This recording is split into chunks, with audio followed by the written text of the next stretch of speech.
Okay, so Mark from 122 Music Management, as it says on the screen there. Yeah. So tell us a little bit about what you've been up to lately, what bands you are looking to push forward a little bit and that you're working with, and how's it all going? Well, first off, evening, Tim, and thanks very much for inviting us on board. So just yesterday, in fact, Still Traffico released their latest single called Stick Figure. Which is a bit of a departure for them. It's got that kind of orange juice vibe. For me, it sort of like reminds me of sitting on a deck chair on a beach, sort of like having an orange juice and just loving where you are at that moment in time. It's got that kind of vibe. Promoting that, been sort of sending that out to various stations to try and get some airplay, and then obviously working towards playlisting over the next week or two. Then sort of like in the background, we do our virtual music festival called 24/1900, and we've been bringing in artists for that festival. Got, I think, 16 confirmed now. So we have to get 24 because it's over a 24-hour I've seen period. That, I've seen people dropping out and having to people dropping back in. Yeah, we've had it. Unfortunately, we've had a couple of people drop out, but these things are going to happen. But yeah, we'll get there. Okay, so Still Traffico. How long they've been going at? What are they? Are they a male, female, 3-piece, 4-piece? Whatever they're doing. They've been going since 23. Okay. So originally 2 of them are from the northwest, like myself, so like Manchester way. Mm-hmm. Now based in London, although lead singer's moving to Cardiff to be with his partner. So there's 3 of them that are full time. They were a foursome, but they hire new session drummers to play live generally now. So yeah, and they're kind of, I'd suppose describe them as post-punk, but there's a lot of melody influence and songwriting from, say, the likes of Shaq. So it's kind of post-punk meets Shaq kind of vibe, and a bit of Smith sounds here and there as well. Okay, so. let me quickly just play a little bit of that, and I'll come back to you in a second.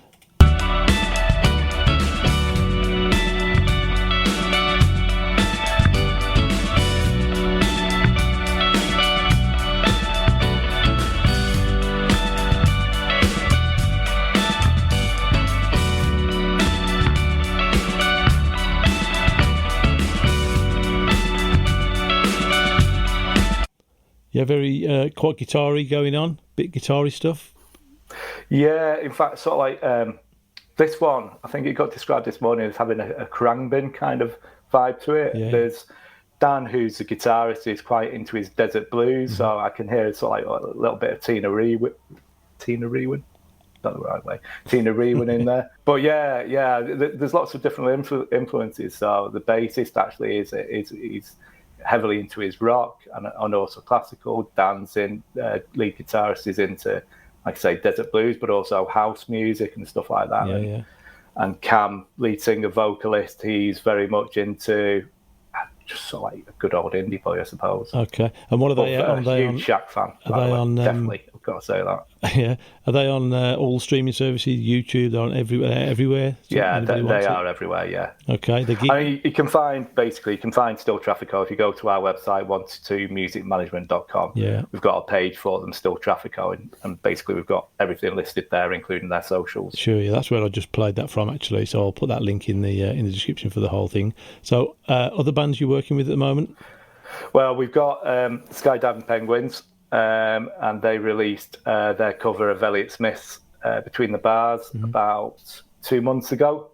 And Gia, who is Mr. Skydiving Penguins, is currently working on album number 2, which hopefully will be out later on this year. Okay. I need to catch up with Gear because I haven't had a chinwag with him for a while, but he's based out in Tbilisi in Georgia. Okay, cool. And if someone wants to get in touch with you to maybe work with you or collaborate or whatever, how do they do that? Through the website? Through the website, yeah, you can do that through the website or through our Linktree. So Linktree/122mm. Okay. We've got a contact point there. You can do that. And we tend to sort of like pick acts that we work with. I'm not trying to be difficult or anything like that, but we're quite aware as to sort of like new bands that are out there, new music that's out there. I know there's a whole raft of it, but try and stay with our ears to the ground and see what's coming out and see what we like. So we do that either through listening to Fresh on the Net or Amazing Radio as well, with their new tunes, their first spins. So we try and keep abreast of what's coming out via those means. Sure. Okay, cool. Excellent. So what's next for you? Right now, like I say, working towards this 24/1900 Virtual Music Festival and getting that lineup confirmed for all 24 acts. And then working towards that for the rest of the year, working on whatever Still Traffico have coming out, working on Skydam Penguins. Plus, I should also mention as well, we do work with a few other bands that we kind of help out here and there. So one of them is someone called Sparky Bosk. Again, you'll find him on our website. So he's just released a single as well called I'm So Cold. And he's got another couple of tracks coming out before his album comes out in September. Sure. I've also been helping Grim 17, who's with the Lights and Lines label, so like get some stuff out as well. So yeah, wherever we can, wherever we see that there's someone needs our help, we'll try and sort of like do what we can to support them. Excellent. Well, also I just want to remind anyone that's watching that we have spoke before on this sort of thing, and it's how we build those relationships and maintain that sort of contact through most of it through social media platforms. But, there's always a bit of a link there. I recognise what you're doing, you recognise what I'm doing. That's what helps us all build each other's profile a little bit and share it all around. So just to remind everyone that, making that connection and maintaining it is well worth the effort, I think. I completely agree. And, as we've talked before, I think maintaining those relationships, develop them, but maintain them, keep them going, because we all bring each other up together. Is the way I see it, and also cooperation, collaboration with other people. Never turn down that opportunity if something comes your way, because you never know what it might bring you. Yeah. Well, we spoke about that just before this, didn't we? About you just don't know who's listening. So that's always the benefit of the mystery of what's going on, I suppose. It's a delicious mystery indeed, yeah. Many thanks for getting in touch and taking the opportunity to do this with us. Yeah, cheers, Tim. I appreciate you having us on. Okay, so tonight, folks, we're with Jackson Harden, all the way from somewhere a long way away. I read Utah, but now you're in somewhere else. North Carolina. Sure thing, okay. So, Jackson, tell us a little bit about yourself, what you're up to, what sort of music you're doing. I've listened to a couple of tracks earlier. We'll talk about that in a second. Yeah, I'm Jackson. Like you said, I was born and raised in Utah, in the United States, and then I moved to North Carolina on the East Coast about 3 years ago. And I'm a folk singer-songwriter. I primarily play solo, sometimes with the band. I have a debut EP that I put out a couple of years ago called Dakota Blue Moon, as well as a few singles. I'm working on a full-length album at the moment. And yeah, I suppose that's about it. Okay, so as I said earlier, I've looked at your Spotify stuff, and you seem to have a good amount of traction there, streams. One track in particular is a lot of streams. So I suppose what people want to understand is how have you got to that point? How have you promoted? Have you promoted yourself? Have you used a promoter? Have you paid somebody? Have you got a manager? How have you got to that point? Yeah, I don't have a manager or anything. I've been doing everything DIY so far. The one track you're talking about, Down by the River, that was the first track I put out in 2018. So it does have the benefit of having more time. And I think that was long ago enough that it wasn't so saturated like it is today with music. It's like harder to get heard these days. And what's your sort of strategy once you release a track? What's your strategy then to get people to hear it? I pretty much dabbled in everything, like social media, pitching to playlists, pitching to blogs, just playing shows, seeing what sticks. That one particularly, for whatever reason, got on a lot of playlists, and one in particular, this folk playlist that when I got added to it was not a big playlist, but at some point it blew up and they just said they've never taken me off of it. And that's kind of been the main source. So I kind of lucked out there. I'm just like everybody else. I'm trying to figure out the best way these days. It's hard to... It's really difficult, And I think, I was talking to a guy, which will be part of this whole stream thing a couple of days ago, He runs a sort of small music management company. I think one of the things to try and remember is not to dismiss anything. I mean, we're doing this thing tonight, it came about through a Threads post and all that sort of stuff. And Right. you never quite know who's going to pick up on something, who's going to watch it and listen to it. So I think one of the things that I've learned is not to dismiss any opportunity, because some people can't really be bothered to get in to do this, and sit there for 10 minutes with a camera. They don't even want to do that, which I think, Right. if you're trying to promote yourself, surely you want to have any avenue possible. Absolutely, yeah. But the stuff, I'll listen to your track and we'll play a little bit in a second. And instantly for me, it said almost country folk, I think. That's what it said to me. It's kind of, it's not, it's produced well, it's done well. Do you do that yourself, or is it? Yeah, that was all myself, yeah. Yeah. Thank you. But it's not overproduced, if you see what I mean. It's not what I would call overproduced. It's a little bit possibly off my normal radar of the type of music that comes my way for blogs or for any sort of review or anything like that. But it's definitely got an appeal. I can see and hear it. So I'm just going to play a little bit of Strangers, which was the track you mentioned. And like I say, I'm not sure if you'll hear it, but let me play a little bit. Okay. Sounds good. Where are you headed? Can I tag along? And do you mind if I follow close behind?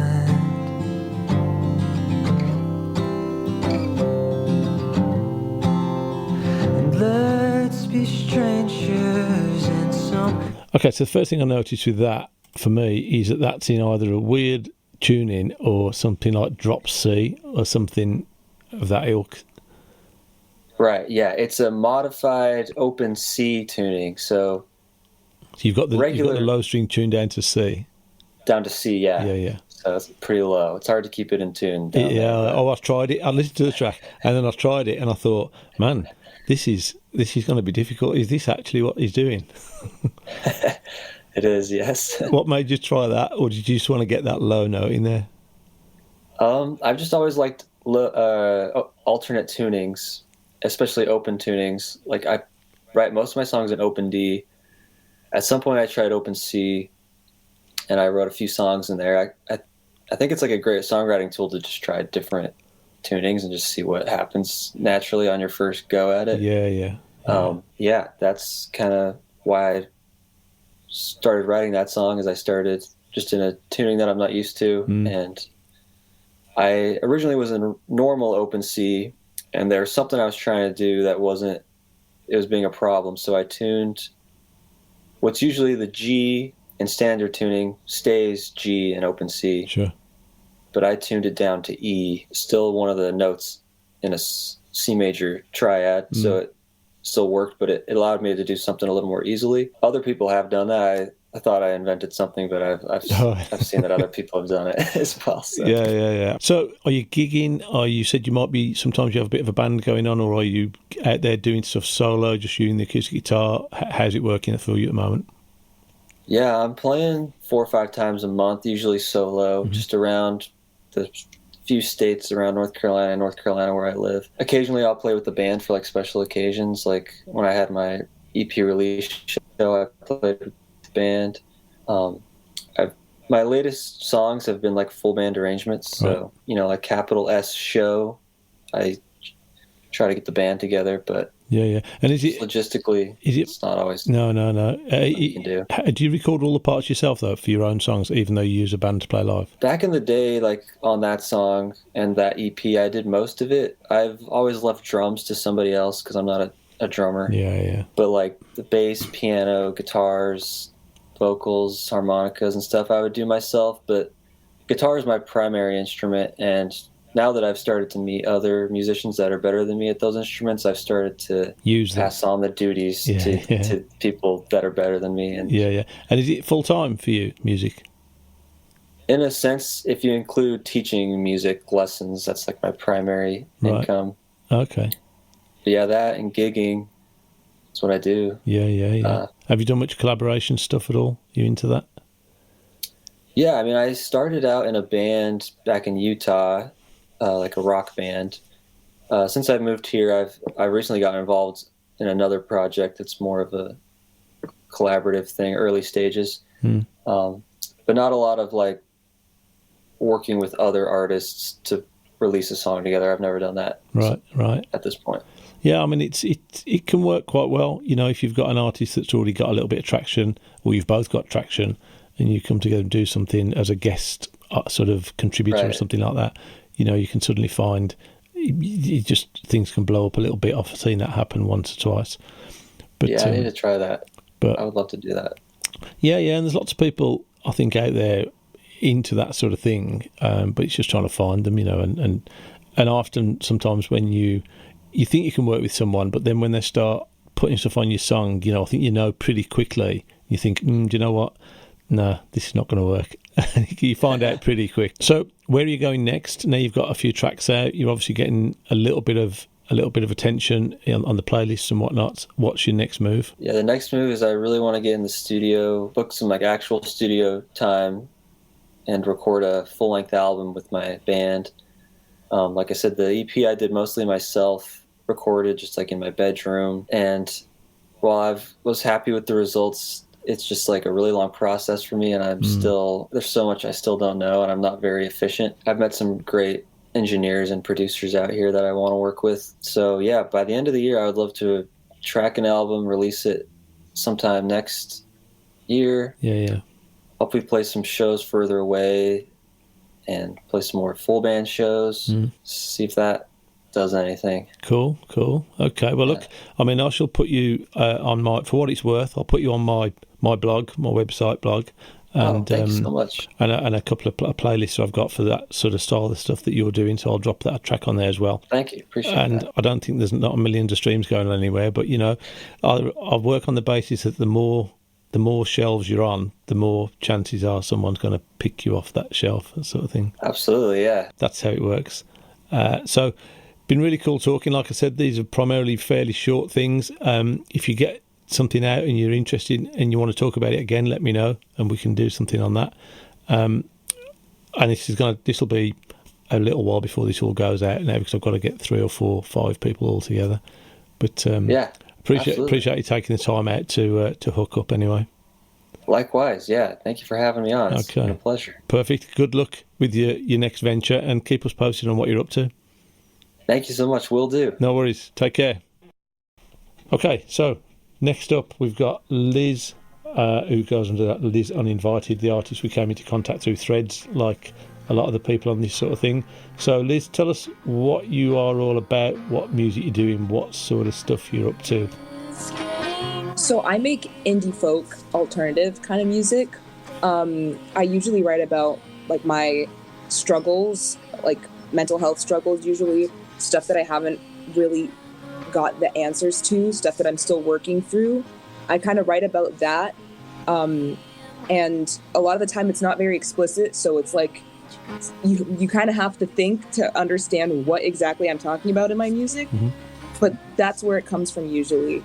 I'm very inspired by like Elliott Smith, Jeff Buckley, Death Cab for Cutie, Andy Schaaf, like all like the indie folk from like the 90s to 2000s, early 2010s.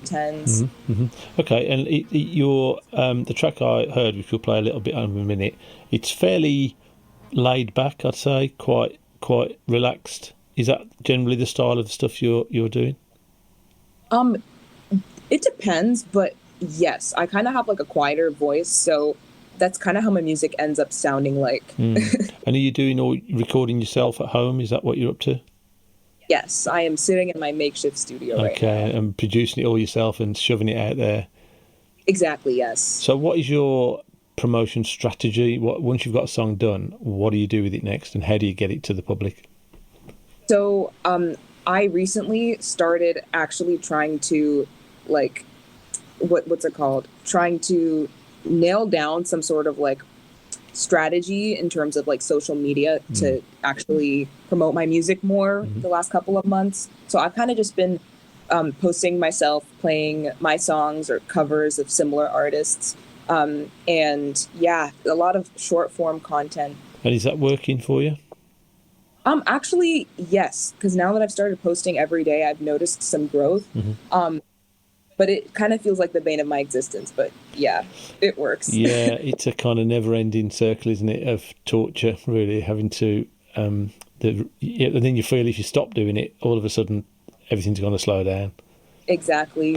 But I think if you can build a little bit of a fan base, I'm not sure what... I think people want to see... They want to see the content, but they also want to see the person, what you are all about. You talked about what your songs are written about, and I think people can, just as many people can identify with that, your situation, as well as just the music, Mm-hmm. How do you get on with Spotify generally? Do you feel it works for you? Honestly, it's been kinder to me since one of my songs kind of blew up on YouTube. It blew up unexpectedly because it was like an older song. I'd made like an animation that seemingly went with it somehow kind of perfectly. And I posted that like almost a year after the song was released. And that got a lot of traction on YouTube, and that sent people over to my Spotify. Right, okay. Yeah. Yeah, I mean, some people don't bother with too many platforms. I think they stick with one or another. But I think, and it is difficult to spread, you can spread yourself too thin, can't you, if you're not careful. Yeah. And then you end up trying to post on all platforms every day, and it's just relentless. But I'm gonna just have a little listen to that track. Like I say, you may not hear it, but you'll know what it is anyway.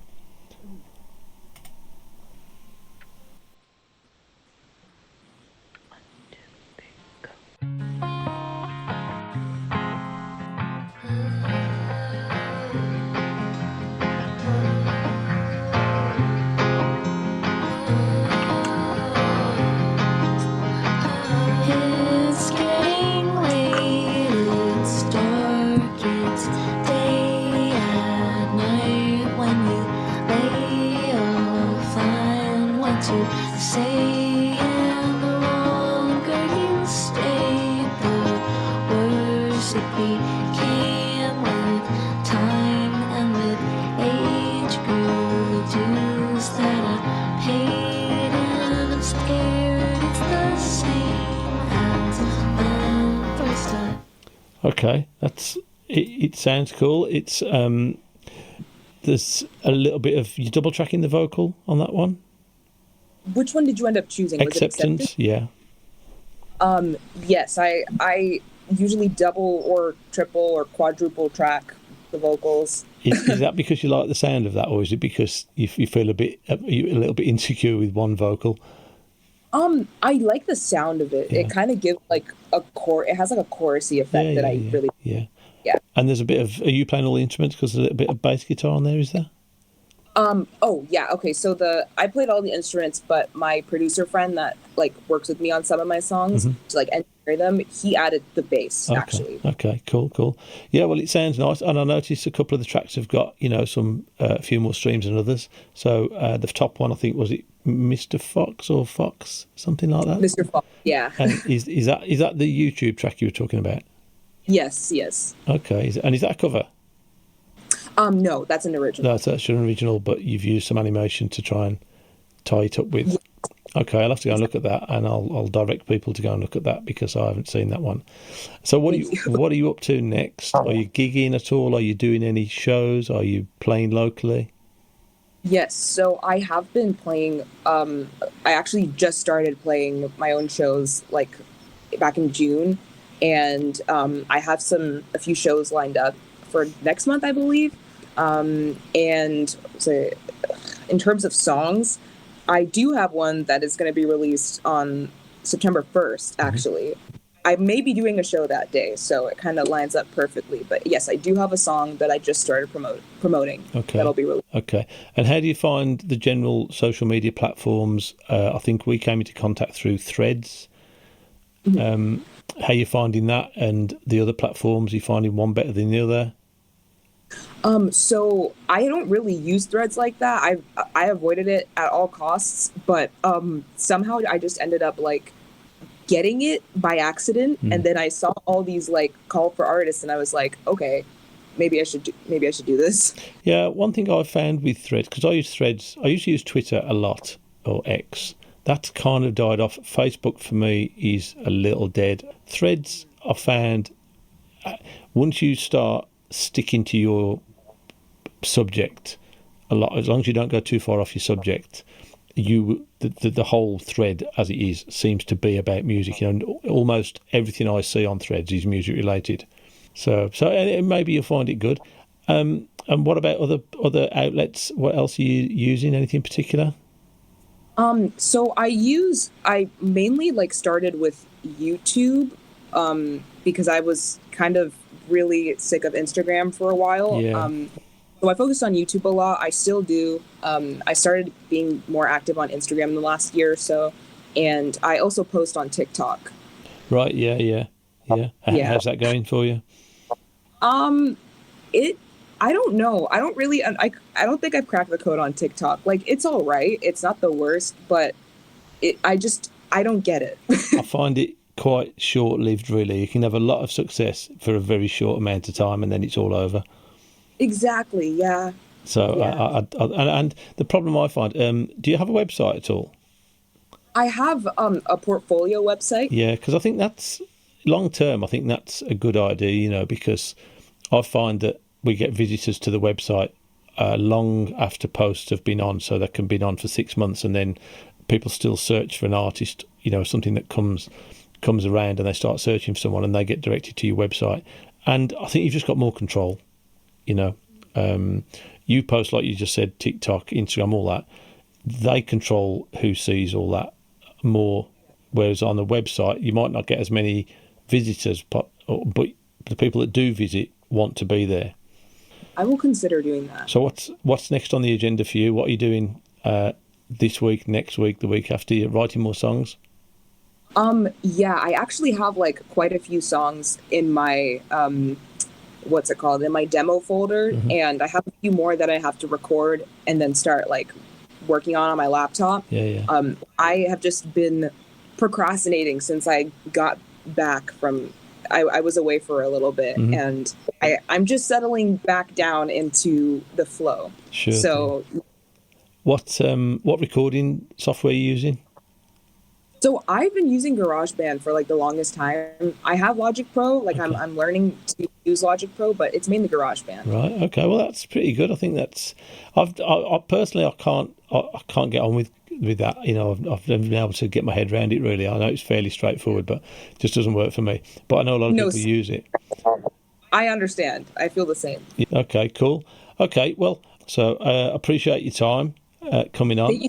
And getting in touch, and we'll see how it goes, and good luck with your next venture. We'll wrap it up because, like I say, it's all short form, and I appreciate you coming on, and good luck with everything you're doing. Thank you so much. You as well. No worries. Take care. Okay, folks, so we're here with Western Jaguar tonight. Jeff is with us. He's going to tell us all about what he's up to with his music and his promotion and his whatever else he's up to. So, Jeff, tell us who you are, where you're from, what you're up to, what you're all about. Well, Tim, thanks for having me on. My name's Jeff. I go by Western Jaguar musically. I'm from Canada, just outside of Vancouver, if you know where Vancouver is. And what am I up to, man? I'm always up to something. Yeah. If you follow me online, I'm always doing something new. I just released a new album on Bandcamp on August 1st. I got some singles coming out the rest of the year. And I'm also doing a YouTube series right now where I'm attempting to write an album in 180 days. Okay. So lots going on in Western Jaguar world right now. That's always a challenge. Are you recording at home? Yeah. Yeah, I do everything in this room right here. Okay. So everything has been done here. What DAW are you using, and what sort of are you playing guitar? Are you doing keyboards? You programming? Yeah, so I use Logic, and I've used Logic for the last probably 4 or 5 years, and it's just a beast. Like I love Logic. Yeah. It completely changed the way I make music when I got it. Right. And I do everything myself. So I do electric guitars, bass, acoustic, keyboards, singing, drums I program just because I can't do it in here. But I try to do a lot of stuff on guitars, and then support it with synths in the box and drums. And Yeah. things like Okay. So what do you think your genre is? This is a great question. I think about this often because I feel like I kind of drift. I drift around. It's somewhere in between like indie rock and like indie pop. It kind of fluctuates to different degrees of that. Sure. Yeah. Okay. And how you getting on with your songwriting, your promotion? What's working for you? What isn't working? What sort of social platforms are working for you? And that sort of thing. That's a great question. It's something that I'm always constantly kind of changing, like I found kind of my first big, like, I guess you could say social media breakthrough on like Twitter. Right. That was like a couple years ago. But as things have kind of gone downhill, we don't need to get into that on Twitter. I kind of migrated more over to Threads, and I've kind of found a similar community on Threads.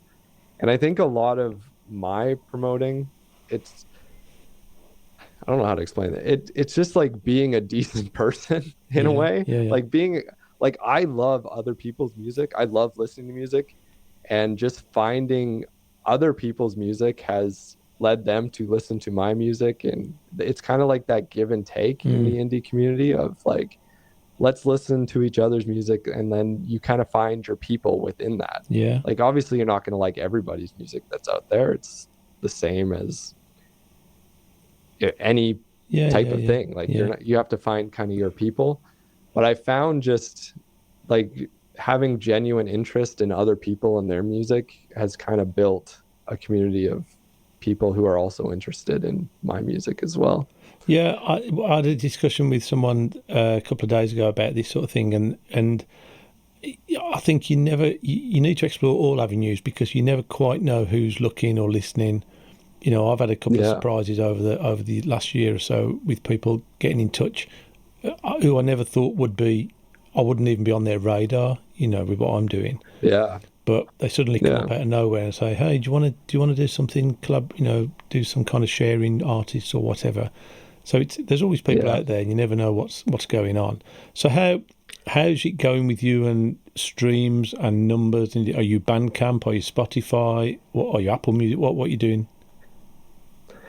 So I mainly push to Spotify, and I struggle with this because I know like a lot of people now are pulling stuff off Spotify, and like I don't blame people for doing that. I really don't. Like, I understand it wholeheartedly. Yeah. And perfect example is I've had my music on Spotify for 8 years, and I think I've made about $200 on Spotify in 8 years.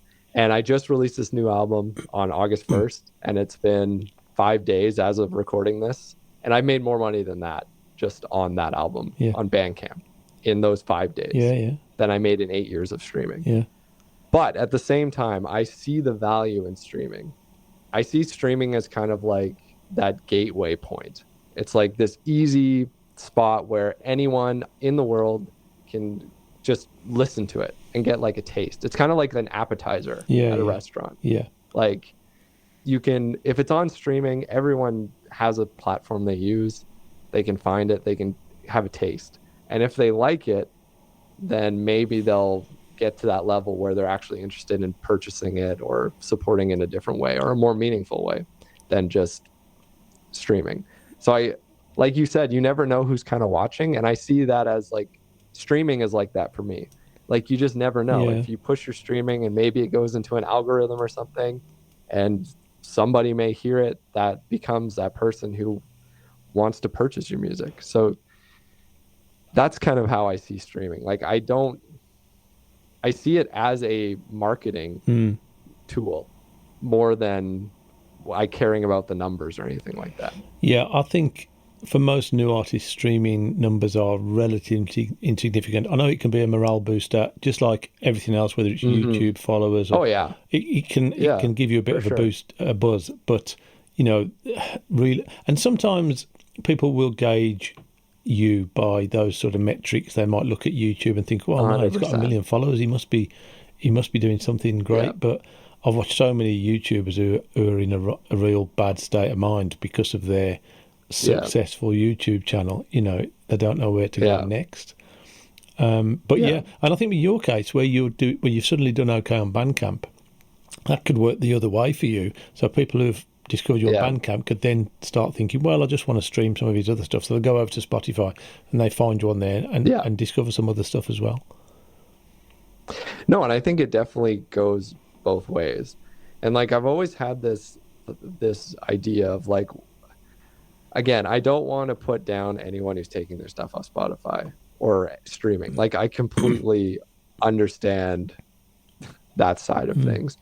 But as someone just making art for the enjoyment of making art, I also want to make it easy for people to find it if they do enjoy it. I don't want to make it a trek for them to try to find where to listen to my music. And if somebody is interested in listening to it, like why should I make it hoops and hurdles for them to listen to it? That's kind of where I come from. I'm not sure where the Bandcamp audience really is, because a lot of people in the general music listener domain don't even know what Bandcamp is.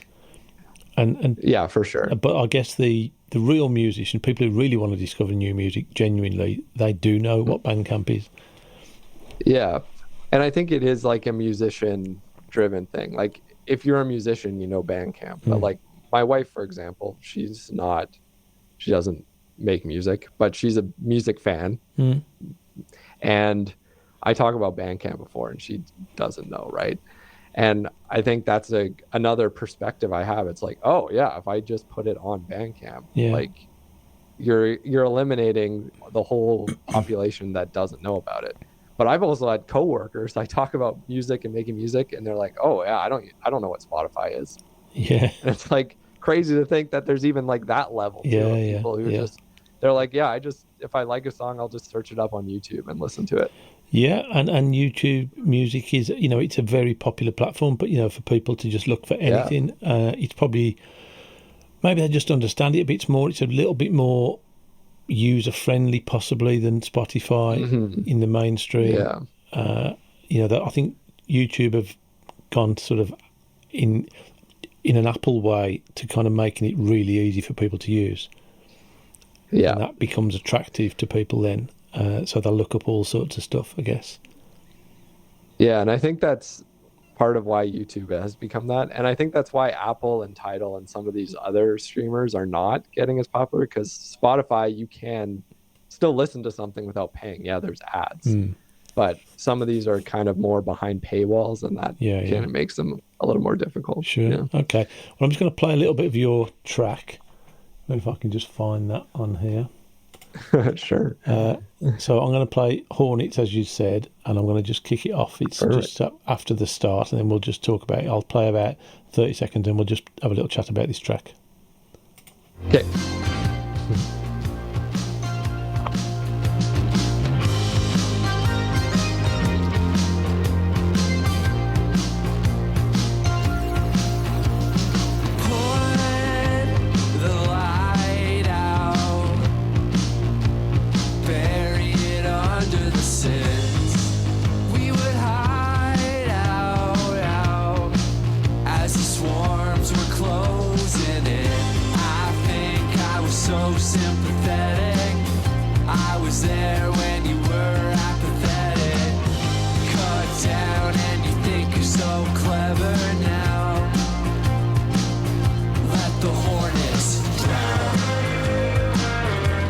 Okay, it's a cool sound. It's that particular one, it's an electro sound, I would call it. It's got that kind of solid rhythm, and tempo's not too fast, but it's got quite a wide, maybe double track vocal style sort of thing going on. So tell us a little bit about that song. Yeah, and it's Hornets is a little different than a lot of the stuff I put out. It's something I really kind of wanted to push myself to try something different. So when I was in my early 20s, I listened to a ton of like Muse and Arctic Monkeys. Like AM came out around that time, and I was definitely like inspired by stuff like that.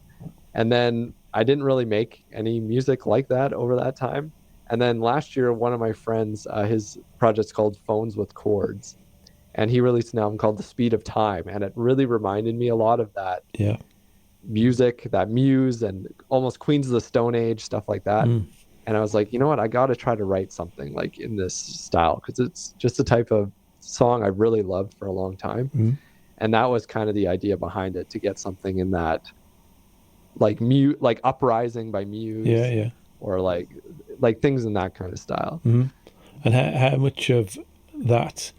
How long did it take to put that track together and get it? Do you mix and master and everything yourself, the whole thing?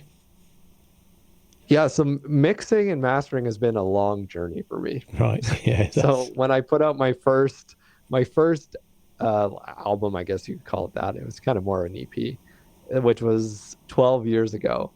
I sent, and for the first like 3 or 4 albums, I just got other people to mix it, and I got other people to master it, because I'm like, I can't do this. Like I'm not a mixer or a mastering engineer. Yeah. But over that time, I've kind of, playing in the scene and meeting people, like you talk about mixing and things like that. And I kind of grew in confidence about it. And this record, this new one, Kaleidoscope and Hornets and all this, it's the first record I mixed and mastered all myself. Right. So it's, yeah. So you're happy with it? And I'm almost, yeah. And people have been saying like they love how it sounds. They feel like the production's really good. And I'm like, I almost feel like why was I so scared before? Like I was scared of making things that sounded bad, but like in order to get good at anything, you have to make something that's bad, right? Yeah. And I think it's always good as well though to get a perspective. You know, maybe you do it yourself for long enough, but then maybe you just ship one out to somebody else one time and go, just remix that for me, and let's just make sure I'm still on the right track. You know, I'm not getting any bad habits. No, and that's a good point too. But like maybe actually taking that time, that 10 years of just having other people mix it and hearing things and hearing what maybe that's part of what's helped me too. So you're right. I probably shouldn't discount. Yeah, I think if you've got a good ear generally, and you know what you like, and you know you can align it with other music that you think is good and produced well, and you think, well, you know what, these sound similar, so I'm happy with that, and that's good, because I mean you can save yourself a ton of money. Yeah. No, and that's a part of it too, right? But one of my friends, Davis, he mixed a lot of my stuff, and he would always say, like, because I would always talk to him about, like, I don't understand how you mix music. Like, he mixed for tons of people. Like, that stresses me out. And he's like, you know what? Here's like what I always think. I'm like, if it sounds good to me, at least one other person is going to think it sounds good. Yeah. Right? And I'm like, that's so interesting. And he's like, and any song too. He's like, if you write a song, like at least one person out there is going to love that song. Yeah. So like, just make it for that one person, even if that's all it is. And that's always stuck with me. It's like, yeah, like if you're vibing with it, there's a good chance at least one other person out there is going to enjoy it as well. Yeah, I think it's only when you get into the real sort of technicalities of stuff that somebody might start pulling it apart and say, oh, you know, I think you could have put another 6 dB at the low end on that kick drum. And right. Really? Yeah. Doesn't really... Well, and you do get some of that. Like I've released, the last album I released, I mixed a lot of it myself. And there's one song on there. You can tell this is stuck with me. There's one comment. There's only this one comment. And there's a song on there called Melancholia. And I played a snippet of it on like a TikTok or something. And somebody commented, oh, this is so poorly mixed. Like I could have mixed this way better. And like, it's one comment out of all the things. And I still think about it. I listen to that song now and I'm like, did I actually mix this poorly? And it's like, that's like that self-doubt piece that's so huge. And when you're doing everything yourself, like you think you might miss something, right? Yeah. But I mean, I mixed a track for someone a couple of years ago, and I wasn't convinced that it was that good, really. And I played it to a few people who are engineers or mixing engineers, you know, and one of them definitely who you know, for me, I thought was a good engineer. He was right. He said, oh, this is fantastic. You know, it's a really, really good mix of this. And I was thinking, okay, Well, that's a boost, isn't it? You know, that's something you'd like to hear. You know, I don't think I would never say to someone, you know, oh, well, I'm not good enough myself to be able to say to someone you need to boost the highs by 100%, 2 dB. But I think that's just a real opinion type of thing. But I think it goes back to, like, I mean, we were talking off camera about the internet and how people can just comment anything and there's no need to follow through on anything. Yeah. And I wonder how much of it is that, like, people commenting, oh, this is so bad, like, I could do this better. But, like, they would never prove it, or, like, nor would they ever follow through on it, right? So what's next for Western Jaguar? So like I said, the new album, it's up on Bandcamp. It will not be out on streaming till November. So I wanted to give people who are going to support it, and, like, I've been so blown away by the support that this album has had. I wanted to give that to people early. So everyone you support on Bandcamp, they have the album 3 months early, and they have bonus tracks that won't be on streaming. So I'm going to kind of keep pushing it over till November when it officially drops on streaming, kind of elongate that. Keep working on a new record, because that's really all I know how to do. Have you keep working on the next one, keep promoting. Have you ventured into the physical media at all? So yeah, I've made CDs. This dates me. I've made CDs for every release I've ever done, except for this one. And again, it's just, things have gotten so expensive, and it's just hard to justify it when you're at, like, the level that myself and lots of indie musicians are at. Like, the minimum orders are like 25 of vinyl or whatever if you're going to do physical media. And it's like, I can't sell 25 vinyl. And it's like, and the cost of it, like, because you're buying such small batches, you have to charge $50 for a vinyl. And it's just like, I don't want to make people pay that too. So it's like, it's tough, the physical media piece of things, because I think it's cool to have physical media, but it's also, like, trying to, like, mentally figure out how to do it in a way where it's affordable for people, but also, like, affordable for me in a way. I think also sometimes, though, I think that people, new artists and indie artists, are a bit sort of they resist kind of what you might call investing in themselves. You know, I mean, if you went to a record label, as you probably know, 20, 30 years ago, they would put up an advance. They'd loan you £100,000 to go and do all the things we just talked about, and then you'd have to pay it back through sales eventually. So you would be paying for it, and it just doesn't seem like that. But now, if you say to someone, well, you know, spend, I don't know, $1,000 or whatever it might be on CDs and a vinyl, and essentially either sell it for as much as you can or even give it away, you are effectively transferring your work into someone's hands. And that's the investment, that's the cost of it. And that's what I have been doing lately, because I have so many CDs left from like all the albums I put out. And when I've been playing locally, like I play shows locally every once in a while, I just say, by donation, all these CDs. Like, if you want to give me $1, great, take a CD. If you want to give me 10, great, take 4 CDs. I don't care. Like in that vein you're saying, it's like a promotional thing. Like, if it gets somebody to listen again, then that's more worth it than any dollar amount, whatever. Well, that's right, and I often maintain to people when they say, "Oh, I'm not getting any. No one's listening to my music. I'm not getting any traction." I say, "Well, do you know what? If you went out in the street and busked your songs for an hour, you'd probably get more interaction and genuine people talking to you about what you're doing than if you post 5 times a day on Instagram for a month." No, and I think a lot of it with indie music is people are kind of afraid to put themselves out there in a way and do something like that, right?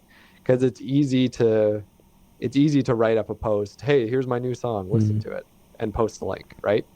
But you need, especially nowadays where there's so much music coming out every day, like there's so much music, Like even just from popular music, it's so hard to like keep up with what's coming out. And you need to do something creative or different or that'll stand out. And like you said, yeah, going out on the street, meeting people in person is so underrated nowadays. Definitely, right? definitely. But then gigging so hard, isn't it? I mean, I saw a post the other day, and it said, "I'm not going to go and see a band unless they've got a full set of live musicians. You know, hire a band and do it all properly." And I thought, well, I've seen a few people do that recently. A few people who are relatively successful, and they can't make it pay. Yeah. Well, that's a whole new type of investment, isn't it? And again, it goes back to your saying, yeah, do you want to invest in yourself to do that, right? Like I remember when it's interesting how like your perspective changes as you get older too, because I remember being like 15, 16, 17 playing in bands, and like someone would be like, come out and play, like we're not going to pay you but you get to play, and I'd be like, sick. Yeah, we get to play. And like as you get older, I think I was talking to one of my friends about this like a couple days ago, because he was coming over, we were recording some music, and we played in bands in our teens and like early 20s, and we're like, as an adult you value your time so differently than when you were a teenager and like nothing, like, oh well, I'm gonna spend one night 10 hours at a venue to play for 20 minutes for free, who cares? But now as an adult you're like, oh my gosh, think of all the things I could accomplish like at home or things like that in that amount of time for nothing. I think when you're a teenager, you haven't even got a concept of time. It just doesn't exist. And you know, you can do anything for as long as you want, and no one cares whether it's whatever time of day or night it is. Whereas, like you say, as you get older, you start to gauge things by, you know, oh, it's 9 o'clock. It's 9 o'clock. I need to be at home. You know, I don't want to be out at 9 o'clock at night. No, and that's part of it too. Like I've had shows too where people ask me, "Oh, come play this show," and it's like an hour and a half away, and I'm gonna play till midnight. I'm like, I'm not gonna be home till 2 a.m. Like that's so late. Whereas when you're younger, you don't even think about stuff like that. No. Yeah. Cool. Okay. Well, look, as I say, these are relatively short, so I'm going to wrap it up. Really appreciate you contributing and hooking up, following up on the Threads thing, because, like I say, it's difficult for everyone, time and all the rest of it. But I hope you know you might get something out of it somewhere down the line, and we'll stay in touch. And maybe what I'd like to do at some point is get maybe 3 or 4 of us on the same call. To sort of just, that would be awesome. Throw some ideas around of what's working and what isn't working for people, and just try and inspire each other, you know, to do some stuff. I spoke to someone yesterday or the day before who just randomly had a YouTube thing go viral. You know, that's how they suddenly got some traction and some ads, and from that it spawned, you know, quite, I don't know, tens of thousands of Spotify plays. It was a bit mad, but that's what can happen, isn't it? No, and it's like, and I think that's that enticing piece with social media. Like, whatever piece of content you make, you never know. Like, could this be the one that gets me 10,000 listeners, right? And I think it's like a casino. Oh, it's always like, a gamble for sure. Media is. Like, do you pull the lever and, hey, maybe I'll win this time. You never know, right? Cool. Okay, Jeff, really appreciate your time. Good luck with everything you're doing. I'll keep an eye on what you're up to, and I'll let you know when all this is going out somewhere. Perfect. I appreciate it so much, Tim. Thanks for having me on. No worry, buddy. Appreciate it. No worry. Take care. Okay, guys, we're on another short Q&A session. Tonight we've got Rob from a weirdly named band called Specky Cult, which I'm guessing we have to be quite careful about saying sometimes. So, Rob, tell us what you're all about, what you're doing, what your music's all about, where you're heading, and all that sort of thing. I'll tell you a funny story about being called Specky Cult. I have a friend who runs a radio station, or is on a radio station. I won't name them because they're quite popular, but he actually said the word. He spent all day going, Specky Cult, Specky Cult, Specky Cult.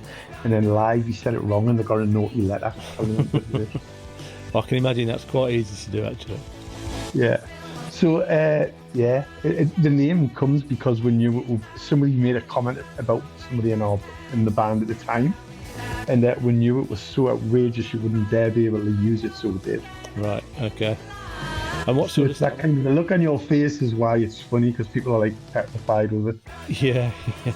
Well, it's just memorable, let's put it like that. So, Yeah. which is always good. So, what sort of stuff are you doing? Where are you doing it? Uh, the band is obviously like all bands, various iterations of it. At the moment, we've got a drummer and we've keyboards, and we're all. The last couple of years, we've been electric. The original version was kind of acoustic. Uh-huh. Took a break due to COVID, and then once we came back, we decided to take a couple of years to get it electric. So we've got keyboard players, bass player, and it's a much bigger sound now, more punkier and more to the roots is what we wanted. Yeah, yeah. This is about a fourth single we've released. Is this version of the band? Yeah. So I did listen to the track which we were playing a minute. I listened to a few of the other tracks as well briefly, and it is, as you say, a kind of punk pop style stuff. Yeah. More punk than pop, I guess, really by today's standards. I think a lot of people put a lot of emphasis on punk pop. I get a lot of tracks labelled punk pop, but really that kind of pop, with a slight edge. Whereas I think yours is probably the other direction a little bit. You think? Right. I think so. I mean, it's more. Yeah, that doesn't. I don't. I wouldn't shy away from it. I don't mind It's that. more aligned, I think, with the sort of punk that I would class from my youth. That's the sort of punk that I think of, and I think that your sound, certainly the track that we're going to play, that's definitely got that style of energy about it. I think. Good. Well, energy's there's a couple of words would love to be associated with, and obviously the first one is energy. Yeah. Especially live, we really go off when we're live, we're off stage and we're dancing about. And I could have sent you a couple of pictures of like various us standing at the bar playing live with radio mics and things. And energy is important for us. And the other thing was, and you'll probably notice this by the singles and the name, there was a conscious effort to not be serious. Yeah, yeah. To have an element of, if we're not laughing at us writing the lyrics, we've done something wrong and we need to go back to the drawing board. And so, hence the dad dance thing and various other songs. We've got one called Big Shop where the chorus is various shopping outlets that you shout loud and everybody kind of laughs at when they hear somebody shouting as Darren Morrison's in a chorus. Right. And so, how are you getting on with your, how are you finding getting music recorded? How are you doing that? Where you're doing it? And getting it out there? And what sort of platforms are working for you at the moment? The first two singles we did locally that were really good, but this one and the last one, we recorded it at the old church up in Rothbury, and it's where Sam Fender did his original albums. Right. So it was a little bit more, what's the word for it? A bit more serious, a bit more let's do this properly. And you can tell when you hear, I think if you hear Dad Dance, a lot of people are saying, oh, that's been produced well, which is it's not what you want people to say. You want them to say other things, but it helps when people in the business can tell that you've made the effort. Yeah. It comes out on the 15th, and we've kind of released it ourselves, and it's via DistroKid, and it's just going to be on all the normal platforms. We have a local label called Butterfly Effect, and then later in the year they're talking about releasing something for us, releasing the next single. So this is kind of the one before someone releases it for us. Yeah. We're still trying to get out and about. I spend most nights sending it off to various promoters and people who do gigs for us because we're trying to get further afield to gig. Yeah. And with the kind of understanding that, look, come October, November, we're going to be releasing something a little bit more on a label, so we need to get out and promote it. So this is kind of just to do spade work with it. Yeah.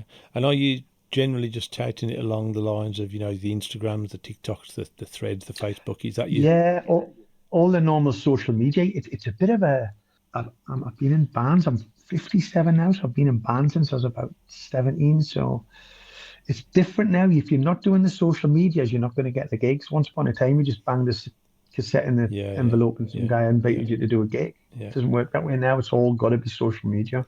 Yeah, and even that is difficult. I repost people's stuff all the time, and does it work? I don't know. It really, that's. We are of a certain age. my friends don't come to a lot of gigs just due to the fact that at a certain age you've got kids, grandkids, you're busy with watching the football. We play with bands who are 19 and they can literally sell out venues. Got the friends from college, and even gigs is quite a difficult thing to do now. And we speak to people of similar ages or a lot younger than us even, and they're saying we kind of get people at gigs, but younger bands can sell them out straight away. And that, I mean, that's a good thing if you can mix and match and play with them, which is what we've tried to do. Well, yeah, and this is one of the things that, you know, I always sort of try and do a little bit of without being too sort of I don't know, upfront about it, and that is to sort of catch on the bandwagon if you can of someone else's success. So if someone's, you know, if someone I can see is doing well, I'm always looking for not so much artists, because I like doing artists that haven't got that much success, but when it comes to trying to help them promote stuff or get it out there, I'm always looking for somebody with a bigger outlet than me. You know, somebody that's got a better, and I try and hook up with them in some way, whether it's a website backlink or just to get someone to follow you, you know, who's got a bigger audience. Yeah, and that, I don't think you're being dishonest in that. I think bands do that, promoters do that, managers do that. It's all a bit of a like a circle, isn't it? That you're helping them and they're helping you. Yeah, definitely, and it is. You know, again, you'll see this in some of the people we spoke to in the last couple of weeks. It's about building a bit of a relationship and a bit of a network, and trying to pick the right person for the right task that you've got at that time. You know, you might bring a single out and think, well, you know, they might be able to help me, but maybe they might not so much, and you just pick the right avenue for yourself. You know. We're quite lucky. We find, because we're all of a similar age and we're good mixers and we've got kids, and when we do gigs with bands always invite us back. And I think a lot of that's because we're good communicators. We're a bit, you know, we're not really young and a bit edgy and taking ourselves a bit serious. We always, if somebody describes us, I always use the analogy about, you know, these guys who play five-a-side on the Sunday and they're well past their best. Yeah. And they're sitting there having a tab and a can of lager and they're the goalie. That's us. Yeah. We don't take it at all. This is our hobby. Yeah. So all of a sudden people are going, oh, he's dead funny, and we could get on with you. And it's like, because we're not taking it seriously. Yeah, cool. Okay, look, I'm going to play a little bit of the track, which is out soon on the 15th, I think you said. Let's just play a little bit of that. Like I said, you may not hear this, but you'll know what it's all about.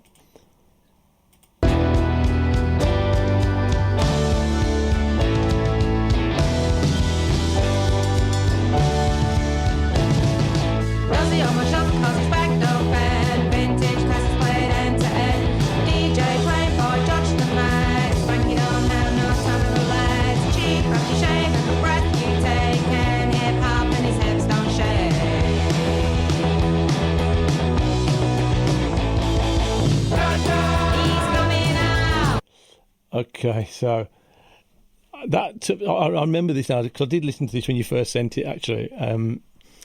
That to me says people like Jilted John, the X-Ray Specs, Echo Beach, Martha and the Muffins, B-52s. Right. It's got... We get the B-52s a lot, and Blondie. You get an extra point. The extra point is if one of the... There's a long, convoluted story of how Specky Cult came about during COVID, and it was me being bored, and I wrote a musical, a punk version of Hamilton, and the band was called Specky Cult. Right. I took the name from what somebody had said about it, and it was when I was young. I played in London with the Stranglers. I supported them, and everything that happened to a 19-year-old. Oh well, we played with them at the venue in London. The original Stranglers. What? The original Stranglers. It wasn't. I tell you who it was. It was Paul. What was the singer? I've totally forgotten now, because we got on really well with the guitarist. But that's where I wrote a play about us doing those gigs. Yeah. And when I deliberately wrote the songs for the play, they were acoustic, but I wanted them to sound like Ian Dury. Mm. We deliberately wanted them to be like light-hearted and that kind of like humorous lines that Ian Dury does. Yeah. So, and even now, a lot of dad dance, I feel, when I listen to our lyrics, I always think, if people aren't smiling, we have done something wrong here. So there's nothing, I genuinely think it's a little bit of a doff the hat to Ian Dury's clever witticisms. We're aiming at, I'm not saying we get there, but we're aiming at. Yeah. No, it's definitely got a vibe of of that sort of era about it, and well produced with it as well, like you said. So hopefully it'll do okay for you. I've got a punk pop playlist actually. I'll drop it on there. That seems quite popular. So where are you heading next? What's the next on the list for you guys? Well, it's gigs, lots of gigs to promote it, and it's not out yet. So we at the moment it's that admin bit where you just send it to people and hoping to get somebody hopefully go, can I interview you, can I? It's in a couple of magazines and we've had some reviews. It's all positive. It does feel a better. The last couple of singles, each one's got better, whether it's production or this one. We deliberately sat down and went, we want people to sing along or to tap their feet, and that whole shouting dad dance live. Everybody's the same. You can see people catching the rhythm of it. Yeah. How many people are in the band? We have a drummer, Steve, Carol, singer, me, and our keyboard player plays bass and keys. Okay. Which is other Rob. Cool. Okay. And whereabouts are you based? You're in the UK, obviously. We're based in sort of Whitley Bay, Newcastle. Is there plenty of venues up there around at the moment to play?